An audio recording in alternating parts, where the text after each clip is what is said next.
Hmm. Hello everyone, welcome back to Chiki Today. This is Sia Verma and I hope you all are doing very well.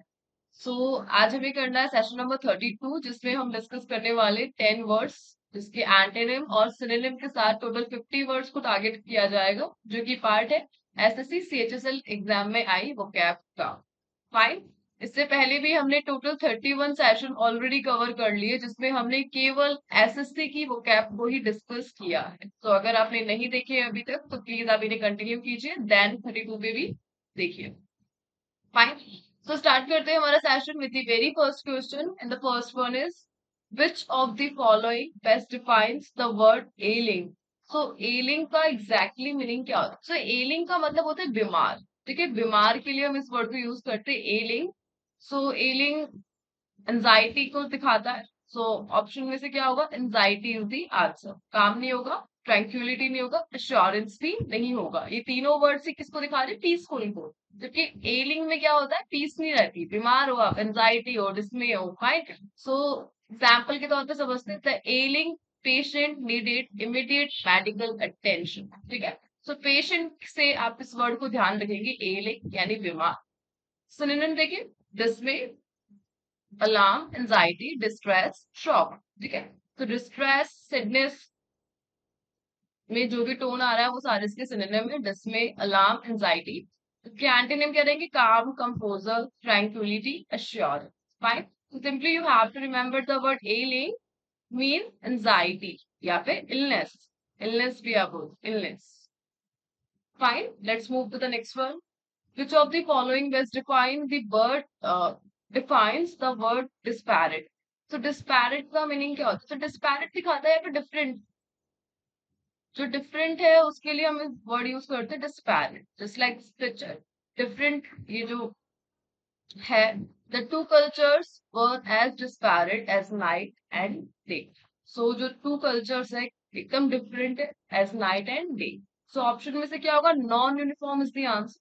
जो uniform नहीं है, अलग अलग, similar नहीं होगा, alike नहीं होगा, होमोजीनियस भी नहीं होगा। Heterogeneous, टेरोजीनियस।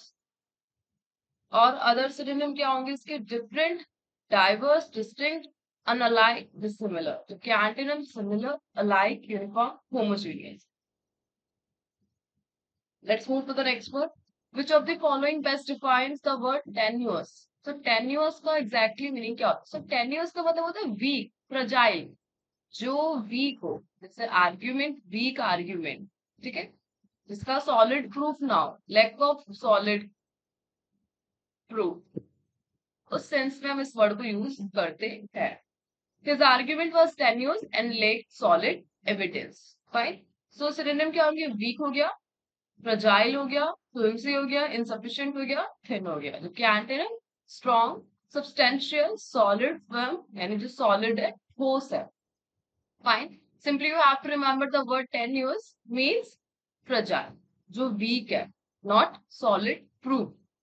Let's move to the next word. Which of the following best defines the word contingent. So contingent का मतलब होता है डिपेंडेंट होना, किसी चीज पे आप dependent, just like this image. Report card में अच्छे मार्क्स के लिए आपको लालच दिया गया बाइसिकल का, तो contingent. So our trip is contingent upon the weather condition. So trip किस पे डिपेंड करती है? वेदर कंडीशन पे। कंटिंजेंट यानी डिपेंडेंट, यानी वो होगा तभी दूसरा काम होगा। सो अदर जो इसके सिनोनिम्स रहेंगे, dependent, conditional, subject, provisional and probable. कि एंटोनिम क्या रहेंगे? Certain, definite, sure and unconditional. Fine. Simply, you can relate the word contingent with dependent. Let's move to the next one. So the next is which of the following best defines the word void? So void का मतलब होता है encouraged, बढ़ावा देना, plot. ठीक है, तैरने के लिए भी आप इस वर्ड को यूज कर सकते हैं, void। साइंस में जो वर्ड यूज करते हैं, बाकी बढ़ावा देने के लिए, encourage करने के लिए, राइज करने के लिए। So the team's morale was buoyed by their recent victory. So उनकी recent victory से encourage हुआ टीम का morale. So जो synonym होगा, सपोर्ट करना, लिफ्ट करना, encourage करना, raise करना, upheld करना।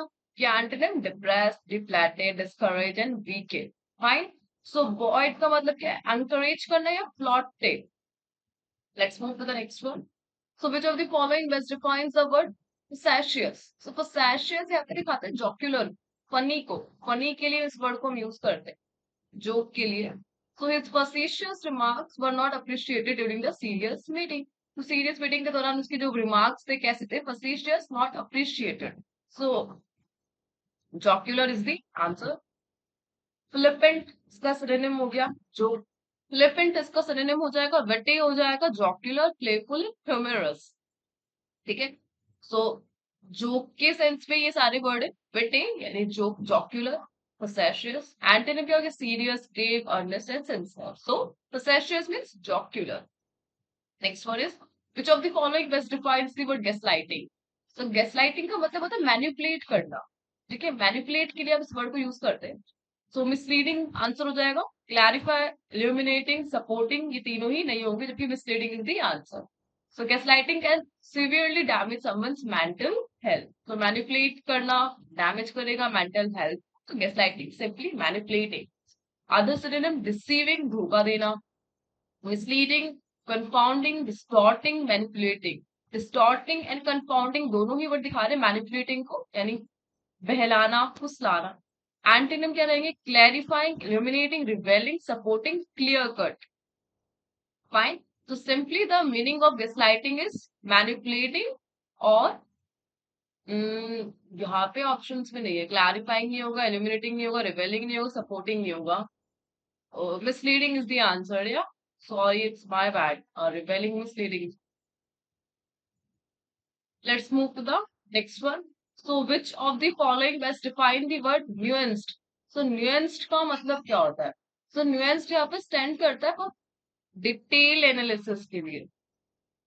तो डिटेल सेंस के लिए आप इस वर्ड को यूज करेंगे न्यूएंस्ड, यानी जो काफी ज्यादा बारीकी से जो काम किया जाता है. Clear, detail. So the answer is detail. ठीक है. The artist work was appreciated for its nuanced use of colour. काफी डेलिकेट यूज किया गया कलर्स का, दैट्स व्हाई अप्रिशिएट किया गया आर्टिस्ट के वर्क को. डिटेल, डेलिकेट ये हो जाएंगे इसके सिनोनिम. अदर जो सिनोनिम रहेंगे subtle, refined, sophisticated, detail, delicate. जबकि एंटोनिम सिंपल है, ज्यादा कुछ डिटेल नहीं. Simple, crude, blunt, clear, obvious. एकदम सिंपल.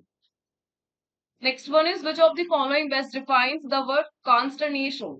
सो कॉन्स्टर्नेशन का मतलब क्या होता है? कॉन्स्टर्नेशन घबराहट को दिखाता है. ठीक है, घबराहट आंसर होगा इसका. श्योरेंस नहीं होगा, ट्रैंक्विलिटी नहीं होगा, कंपोजर नहीं होगा. ये तीनों वर्ड दिखा रहे पीसफुल. जबकि डिसमे दिखा रहा है निराशा को, कॉन्स्टर्नेशन को, घबराहट. The unexpected announcement cause consternation among the staff. तो जो अनाउंसमेंट थी जो कि अनएक्सपेक्टेड रही, क्रिएट किया कॉन्स्टर्नेशन अमंग द स्टाफ, यानी कंफ्यूजन, घबराहट, ब्लैंडनेस. तो सिनोनिम क्या रहेंगे? Dismay, alarm, anxiety, distress, shock. Fine. So consternation को you can relate with the word dismay, confusion, blandness. ये वर्ड भी आप यूज कर सकते हो. Next one is which of the following best defines the word apostate? तो apostate का मतलब होता है विद्रोही. ठीक है, विद्रोही, इंसर्जेंट, परपिट्रेटर, प्लॉट करने वाले, है ना, प्लॉटर. ये हो जाएगा. He was labelled as apostate for abandoning his former beliefs. तो अपने फॉर्मर बिलीव्स को त्यागने के कारण उसके क्या माना गया? अपोस्ट. So traitor is the answer. Believer नहीं होगा, अध्यरेंट नहीं होगा, डेवोटी भी नहीं होगा. सिनोनिम क्या रहेंगे इसके? Defector, renegade, heretic, turncoat, traitor. ठीक है, यानी किसी एक लाइन पे चलते हुए आपने उसको अनफॉलो करके दूसरी चीज अपना लिया, पोस्टेज. जबकि एंटोनिम क्या रहेंगे? Believer, loyalist, adherent, devotee. Fine. तो simply the meaning of apostate है ट्रेटर. जैसे रूल्स चेंज करे, किसी और धर्म को माना है, किसी और रूल्स एंड रेगुलेशन को फॉलो किया है. फाइन.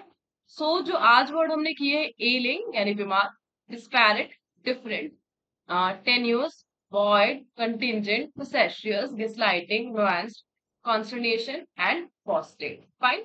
So ये सारे वर्ड एसएससी सीएचएसएल के पार्ट है. अब मिलते हैं नेक्स्ट सेशन के साथ. Till then do revision and take care.